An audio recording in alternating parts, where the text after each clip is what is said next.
একবার কল্পনা করুন এমন একটি সময়ের কথা যে সময়টাতে এখানে হয়তো সবকিছুই ছিল, তবে কালের বিবর্তনে আজ সেসব শুধুই স্মৃতি। হ্যালো সবাইকে, মনির হোসেন বলছি। আমি এখন রয়েছি নারায়ণগঞ্জ জেলার রূপগঞ্জ উপজেলার মুরাপাড়া গ্রামে। একটি শতবর্ষী জমিদার বাড়ি এবং বাংলাদেশের উল্লেখযোগ্য প্রত্নতাত্ত্বিক নিদর্শন মুরাপাড়া জমিদার বাড়িতে, যাকে স্থানীয়রা মঠের ঘাট জমিদার বাড়ি নামেও চেনে থাকে। রাজধানী ঢাকা থেকে প্রায় 18 কিলোমিটার পূর্ব দিকে অবস্থিত এই প্রাসাদ একসময় ছিল জমিদার ঐশ্বর্যের প্রতীক, আর আজ বহন করছে সময়ের বহু স্তরের ইতিহাস থেকে জানা যায় প্রায় 62 বিঘা জমির উপরে গড়ে ওঠা এই রাজবাড়ির সূচনা করেন বাবু রামরতন ব্যানার্জি। একই সাথে তিনি মুরাপাড়া জমিদারি প্রতিষ্ঠা করেন। পরবর্তীতে তার বংশধরেরা বিভিন্ন সময়ে প্রাসাদটি সংস্কার ও সম্প্রসারণ করেন। 1889 সালে জমিদার প্রতাপচন্দ্র ব্যানার্জি প্রাসাদের পেছনের অংশ বাড়িয়ে এখানে বসবাস শুরু করেন। 1899 সালে তার পুত্র বিজয়চন্দ্র ব্যানার্জি সামনের অংশে নতুন ভবন নির্মাণ করেন এবং খনন করেন দুটি পুকুর। পরবর্তীতে 1909 সালে জগদীশচন্দ্র ও আশুতোষ চন্দ্র ব্যানার্জির হাতে দোতলার কাজ সম্পন্ন হলে প্রাসাদটি তার পূর্ণতা পায়। তবে 1947 সালে দেশভাগের পর জগদীশচন্দ্র ব্যানার্জি পরিবার সহ কলকাতায় চলে গেলে রাজবাড়িটি পরিত্যক্ত হয়ে পড়ে। 1948 সালে তৎকালীন পাকিস্তান সরকার এটি দখল করে এখানে হাসপাতাল এবং কিশোরী সংশোধন কেন্দ্র চালু করে। পরবর্তীকালে 1966 সালে এখানে স্কুল ও কলেজের কার্যক্রম শুরু হয়। স্বাধীনতার পর 1986 সালে বাংলাদেশ প্রত্নতত্ত্ব অধিদপ্তর এটিকে প্রত্নতাত্ত্বিক স্থাপনা হিসেবে তালিকাভুক্ত করে এবং বর্তমানে এটি সরকারি মুরাপাড়া কলেজ নামে পরিচিত। দ্বিতল এই প্রাসাদে রয়েছে প্রায় 95টি কক্ষ, সামনে ও পিছনে দুটি পুকুর, পাশাপাশি নাচঘর, আস্তাবল, মন্দির, ভান্ডারি ও কাচারি ঘর। মন্দিরের চূড়া প্রায় 30 ফুট উঁচু এবং প্রবেশপথে রয়েছে একটি বড় ফটক। আশপাশে আমবাগান ও প্রধান সড়কের পাশে রয়েছে দুটি বড় মাঠ। সব মিলিয়ে মুরাপাড়া রাজবাড়ি শুধু একটি স্থাপনা নয়, বরং সময়ের ধারাবাহিক পরিবর্তনের এক নীরব সাক্ষী, যেখানে ইতিহাস এখনো টিকে আছে স্থির হয়ে। বন্ধুরা, আমি এখন যে জায়গাটিতে রয়েছি এটি হচ্ছে আসলে মুরাপাড়া সরকারি কলেজ। এটা মুরাপাড়া জমিদার বাড়ি বলতে মূলত যেই ভবনটিকে বোঝানো হয় বা যেই ভবনটিকে মানুষজন চিনে থাকে, এইটাই হচ্ছে সেই ভবন যেটা আসলে 1966 সাল হতে এখানে আসলে শিক্ষা কার্যক্রম পরিচালিত হয়ে আসছে। এটা আমার কাছে খুবই সুন্দর এবং ভালো আসলে সিদ্ধান্ত বলে মনে হয়েছে, কারণ এখানে আমরা যতগুলো জমিদার বাড়ি দেখেছি বা জেনেছি, যত জমিদার বাড়ি আমরা আসলে ইউটিউবে, ইন্টারনেটে যেখানে সেখানে আসলে দেখতে পাই, এগুলোর বেশিরভাগই মূলত হচ্ছে এমন যে আসলে সেগুলো অনেকটাই পরিত্যক্ত অবস্থায় পড়ে রয়েছে এবং এগুলোর কোনো যত্ন বা এগুলোর কোনো রক্ষণাবেক্ষণ তেমনভাবে করা হয় না। কিন্তু এই মুরাপাড়া জমিদার বাড়ির এই ভবনটি এটি আসলে অন্য সবগুলো থেকে একেবারেই ব্যতিক্রম। এই কারণে এটা আসলে খুব সুন্দরভাবে এটা আসলে রক্ষণাবেক্ষণ করা হচ্ছে এবং এটাকে শিক্ষা প্রতিষ্ঠান হিসেবে, এখানে কলেজ হিসেবে এটা কিন্তু আসলে ব্যবহার করা হচ্ছে, যেটা আসলে ভবনটিকে সময়ের সাথে টিকে থাকার জন্য এটা আসলে যেই রক্ষণাবেক্ষণের প্রয়োজন, সেই রক্ষণাবেক্ষণ, সেই সেবাটা এই ভবনটি পাচ্ছে। এবং এই ভবনটি আসলে পরিত্যক্ত হিসেবে এখানে পরে আছে না এবং পরে নেই। এটা আসলে শিক্ষা কার্যক্রমের জন্য এটা পরিচালিত হচ্ছে এবং এটা খুবই সুন্দর এবং ভালো সিদ্ধান্ত। কথায় আছে, শেষ ভালো যার সব ভালো তার। তবে দুর্ভাগ্যবশত এই মুরাপাড়া জমিদার বাড়িটিকে সেই দিক বিবেচনায় কোনোভাবেই সব দিক দিয়ে পরিপাটি বলার সুযোগ নেই। বাড়িটির সামনে যতটা সুন্দর আর গুছানো, পেছনের চিত্রটা ঠিক ততটাই ভিন্ন। 1889 সালে জমিদার প্রতাপচন্দ্র ব্যানার্জি প্রাসাদের ঠিক পিছন দিকে যে স্থাপনা নির্মাণ করেছিলেন, সময়ের পরিবর্তনের ফলে সেই স্থাপনা আজ পরিত্যক্ত, ধ্বংস এবং বিলুপ্ত প্রায়। এবং কোথাও কোথাও এই জায়গাটিকে ভৌতিক বাড়ি বলে অভিহিত করতে শোনা যায়। আমি যখন বাড়িটির পিছন দিক দিয়ে পুকুর পাড়ের সরু পথ ধরে সেদিকে এগুচ্ছিলাম, এখানকার জনশূন্য চারপাশ এবং ভয়াবহ নিস্তব্ধতা জায়গাটিকে যেন ক্রমশই আরো রহস্যময় করে তুলছিল।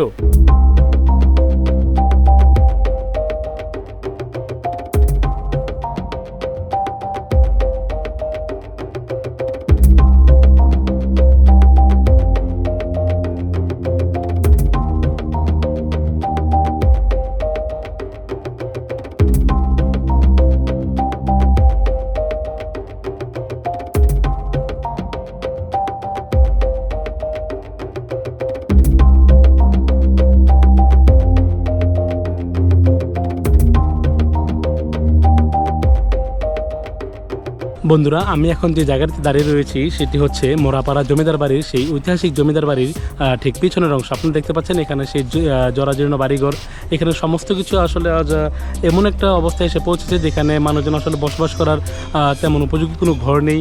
এখানে হয়তোবা একজন মানুষ থাকার জন্য যে পর্যাপ্ত যে সুবিধাগুলো থাকার কথা, সেগুলো আসলে কিছুই এই ঘরে নেই। এই ঘরগুলো আজ শুধুই স্মৃতি।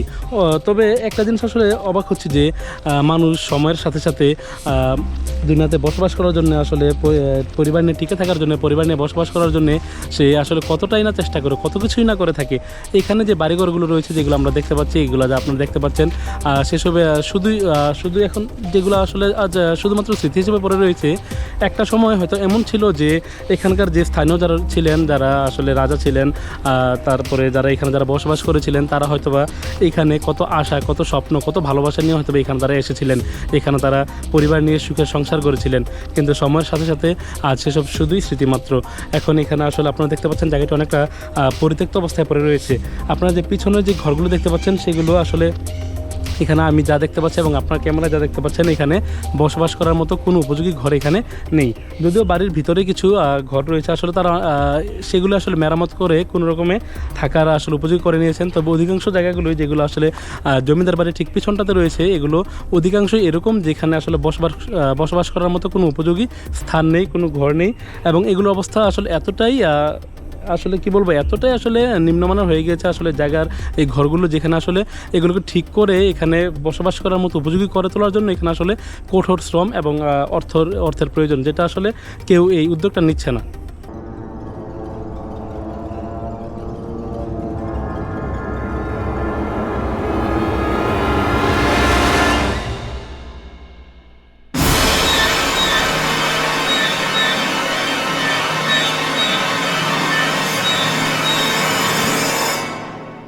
বন্ধুরা, এই ছেলেটি যাকে দেখতে পাচ্ছেন ওর নাম মোহাম্মদ রাব্বি। সে আমার পরিচিত এবং আজকের এই ভিডিওটি তৈরি করতে আমাকে ক্যামেরা হাতে সাহায্য করছে। যদিও পেছন থেকে তার এমন হঠাৎ আগমন কিছু মুহূর্তের জন্য আমাকে কিঞ্চিত ভয় পাইয়েছিল। সত্যি বলতে এমন নির্জন নিস্তব্ধ পরিবেশে এমন হওয়াটা হয়তো খুব বেশি অস্বাভাবিক কিছু না।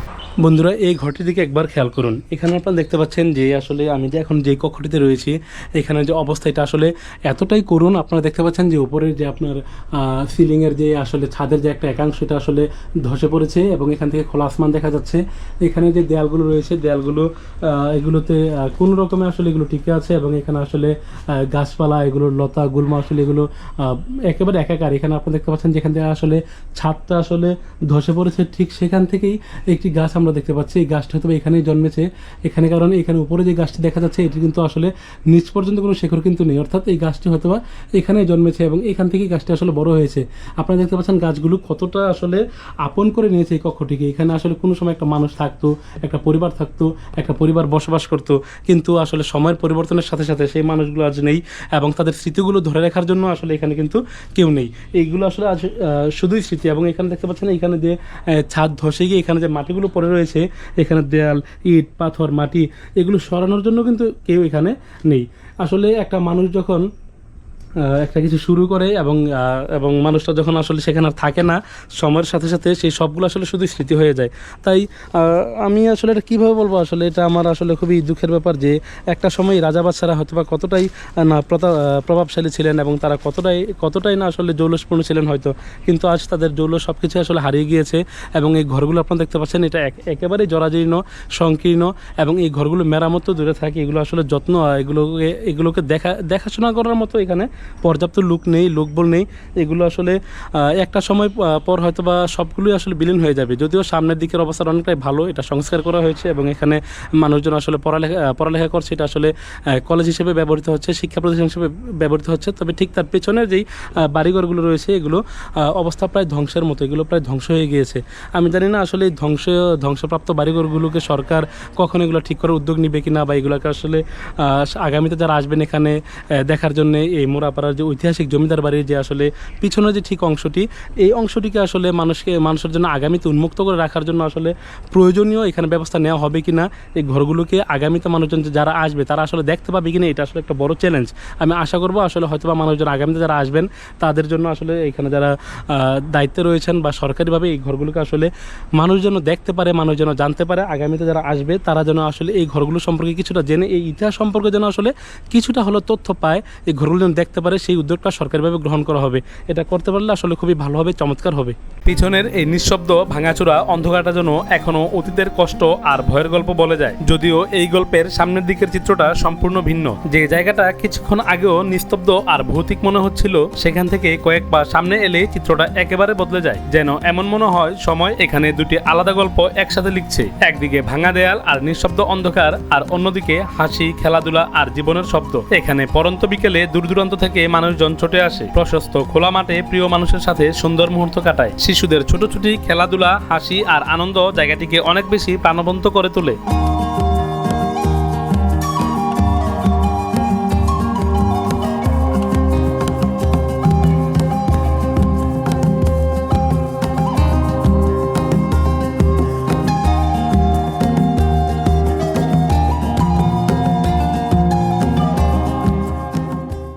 আমি সঠিকভাবে জানি না যে আমাদের বাংলাদেশে মোট যতগুলো এরকম জমিদার বাড়ি রয়েছে, ঠিক কতগুলো এভাবে আসলে মানুষজন আপনারা দেখতে পাচ্ছেন। এখানে যেভাবে আসলে ছেলেমেয়েরা আসছে, কিশোর কিশোরী, আসলে তরুণ তরুণী তারা আসছে, খেলাধুলা করছে, শিশুরা খেলাধুলা করছে এবং মানুষ আসলে এখানে বসে নিজেদের অবসর সময় কাটাচ্ছে, সুন্দর সময় কাটাচ্ছে।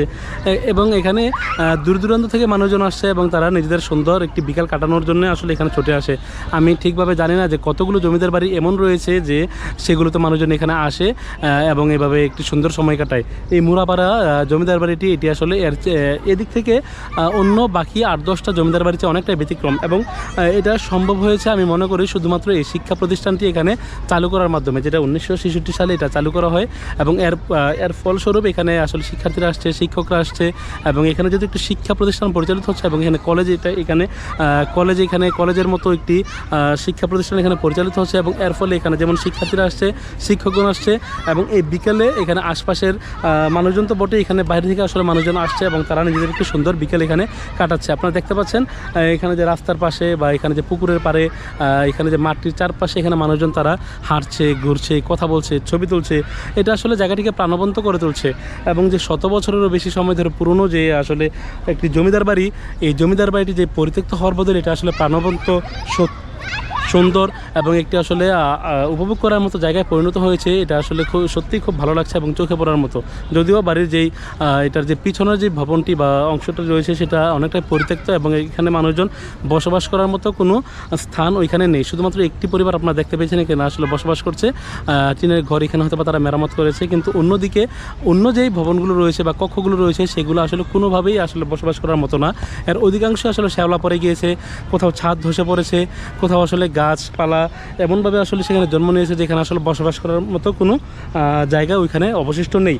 কিন্তু এটার যে সামনের যে জায়গাটি, সামনের যে অংশটি, এটা এর চেয়ে সম্পূর্ণ ব্যতিক্রম এবং এটাকে দেখলে কোনোভাবেই মনে হয় না যে এটা কোনো পরিত্যক্ত জায়গা বা এটা 100 বছর আগে এখানে জমিদার বাড়ি, পরিত্যক্ত জমিদার বাড়ি, এটা কখনো এরকমটা মনে হয় না। এটা মনে হয় যে এটা আসলে আমাদের দেশের যে বর্তমান চলমান সময়ের সাথে তাল মিলিয়ে চলা একটি বিশেষ জায়গা, যেখানে মানুষজন অবসর বিকেল কাটাতে, সুন্দর সময় কাটাতে এখানে দূর দূরান্ত থেকে ছুটে আসে, এটি জায়গাটিকে প্রাণবন্ত করে তোলার চেষ্টা করে। এটা আসলে এই দিক থেকে মুরাপাড়া জমিদার বাড়িটি অন্য বাকি 8-10টি জমিদার বাড়ির চেয়ে সম্পূর্ণ ব্যতিক্রম এবং সুন্দর।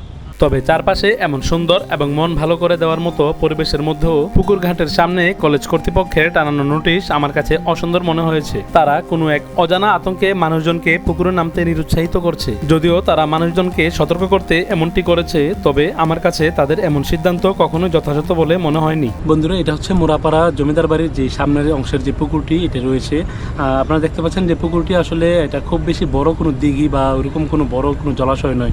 কিন্তু এখানে যে আমরা গেটে যেটা দেখতে পেলাম, এখানে আসলে কলেজ কর্তৃপক্ষ থেকে এটা সতর্ক করা হচ্ছে যে এখানে যেন কেউ পুকুরে না নামে। ইতিমধ্যে এখানে ডুবে অনেকের মৃত্যু হয়েছে এবং কলেজ কর্তৃপক্ষ এটাতে আসলে নামতে শিক্ষার্থী সহ বাকি সবাইকে এখানে আসলে সতর্ক করছে। আসলে এটা সত্য যে এখানে হয়তো মারা গিয়েছে এবং এই কারণে এখানে নোটিশ দেওয়া হয়েছে। কিন্তু এটা যদি আসলে এই কারণে বলা হয়ে থাকে যে এখানে কোনো অলৌকিক কিছু রয়েছে এবং সেই অলৌকিক কিছুর কারণে এখানে মানুষজনের মৃত্যু হচ্ছে বা মানুষজন মারা যাচ্ছে, এটা আসলে আমার মনে হয় একান্ত এটা হাস্যকর বিরক্তিকর বিষয় বলে বিবেচিত করতে হবে। কেননা এখানে পুকুরটা আপনারা যেটা দেখতে পাচ্ছেন, এটা একেবারে ছোট একটা পুকুর, ছোট একটা জলাশয়, এবং সেখানে অতি প্রাকৃতিক বা অলৌকিক কিছু থাকতে পারে বলে এটা কখনোই মনে হয় না।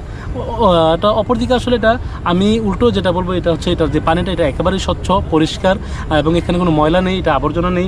এই পানিটা আসলে আমার কাছে খুবই ভালো লাগছে, কিন্তু জানি না আসলে ঠিক কোন কারণকে উৎসাহিত করাতে বা কোন কারণটাকে আসলে এখানে বড় করে দেখানোর জন্য এখানে পুকুরে এভাবে নামাটাকে আসলে একটা অলৌকিক বা অতি প্রাকৃতিক ঘটনা হিসাবে এটাকে আসলে বিবেচিত বা এটা বোঝানোর চেষ্টা করা হচ্ছে। এটা আমি অবশ্যই তাদের যে নোটিশ টানানো রয়েছে, নোটিশ যে এটা দেওয়া আছে এখানে, পুকুরে নামবেন না, বিপজ্জনক, সাবধান, এটা আমি সম্মান করি। এবং মানুষকে সতর্ক করার উদ্দেশ্য যদি এটা হয়ে থাকে যে এখানে কোনো কারণে এখানে মানুষজন মারা গিয়েছে, পুকুরে নেমেছে, তাহলে তাদের সেই নোটিশ বা সতর্কবার্তাকে আমি সম্মান করি, শ্রদ্ধা করি। কিন্তু যদি ওই মৃত্যুগুলোকে কোনো কারণে হয়ে যাওয়া মৃত্যুগুলোকে কেন্দ্র করে এখানে আসলে পুকুরে নামাটাকে মানুষ অতি প্রাকৃতিক ঘটনা বলে চালিয়ে দেওয়ার চেষ্টা করে থাকে, তাহলে এটাকে আমি বলবো এটা অবশ্যই এটা আসলে পরিহার করা উচিত। এবং এই পুকুরটাকে দেখে, স্বচ্ছ পানির পুকুরটাকে, এটা কোনোভাবেই এটাকে আসলে অলৌকিক বা ওরকম কিছু মনে হয় না যেটা আসলে মানুষের মৃত্যুর কারণ হতে পারে। এটা যদি মৃত্যু হয়ে থাকে, কেন হয়েছে, কী কারণে হয়েছে, এটা আসলে তদন্ত করা উচিত বা তদন্ত সাপেক্ষে এটা বের করা উচিত। এই পুকুরটা কখনোই আমার কাছে ওইরকম মনে হয় না যে পুকুরটি কারো প্রাণ নিতে পারে, কিন্তু অপরদিকে এই নোটিশটি কিন্তু এটাই বোঝাচ্ছে এই পুকুরটি অলৌকিক বা অতি প্রাকৃতিক, এবং এখানে নামলে মানুষের মৃত্যু হবে বা হতে পারে, এটা কিন্তু বোঝানো হচ্ছে, যেটা আসলে আমার মনে হয় এরকম বোঝানোটা উচিত নয়। এই জমিদার বাড়ির অনেকগুলো ভালো লাগার বিষয়ের মধ্যে অন্যতম একটি হলো এর পরিষ্কার এবং স্বচ্ছ রাস্তা। আমি যখন পায়ে হেঁটে পুকুর পাড়ের পশ্চিম পাড়ে যাচ্ছি, যাওয়ার পথের এই ময়লাবিহীন সুন্দর পথটি আমার কাছে ভীষণ ভালো লাগছে। হয়তো এই সমস্ত কারণগুলোর জন্যই বিকেলবেলা মানুষজন দূর দূরান্ত থেকে এখানে ছুটে আসে।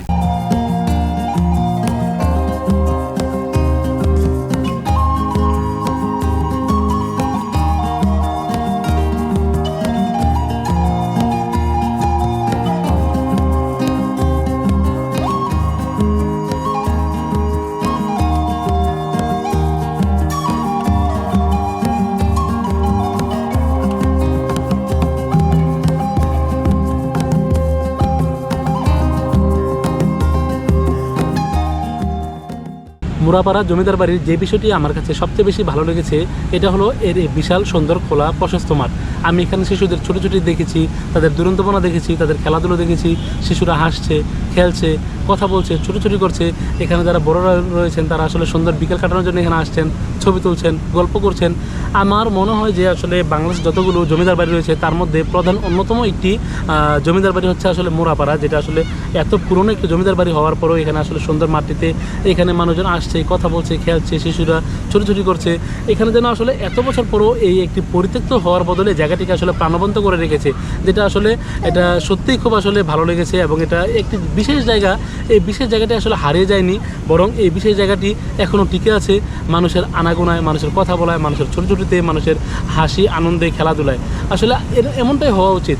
আমাদের বাংলাদেশের যে ঐতিহাসিক যে জায়গাগুলো, যে আপনার জমিদার বাড়ির মতো যে অন্যান্য আরও যে ঐতিহাসিক স্থাপনাগুলো রয়েছে, এই সবগুলো স্থাপনা আসলে এভাবেই আসলে মানুষের আনাগোনায়, পদচারণায়, তাদের হাসি আনন্দে এই জায়গাগুলো আসলে মুখরিত হোক, এবং এই জায়গাগুলো আসলে বেঁচে থাকুক যুগের পর যুগ, বছরের পর বছর, শতাব্দীর পর শতাব্দী। কোনো আসলে কোনো ঐতিহাসিক জায়গায় আসলে হারিয়ে না যাক, কোনো কিছু আসলে আমাদের স্মৃতি বা ইতিহাস থেকে মুছে না যাক। সবগুলো জায়গা আসলে মানুষের স্মৃতিতে বেঁচে থাকুক, মানুষের আনাগোনায়, পদচারণায় আসলে সবগুলো জায়গা মুখরিত থাকুক। সবগুলো জায়গা আসলে বেঁচে থাকুক যুগের পর যুগ, বছরের পর বছর। আজকের এই ভিডিওটি তৈরি করার সময় আমার পরিবার আমার সাথে ছিল। সাধারণত আমি কাজের ক্ষেত্রে বাইরে গেলে তাদেরকে আমার সঙ্গে নেই না, তবে আজকে এমনটা আর করা হলো না। ঘরের স্ত্রী নামের মেয়ে মানুষটা দুটি বিচ্ছুকে সাথে নিয়ে আমার সঙ্গী হয়ে গেল। যদিও বাচ্চারা ক্ষণে ক্ষণে আমাকে বিরক্ত করেছে, তবে পরিবারের সাথে সময়টা বেশ উপভোগের ছিল। এতটা সময় ধরে আমার ভিডিওটি যারা দেখেছেন তাদের প্রতি অন্তর থেকে রইল ভালোবাসা এবং কৃতজ্ঞতা। আশা করছি নতুন এবং বিশেষ কোনো ভিডিও নিয়ে খুব শীঘ্রই দেখা হবে আপনাদের সাথে।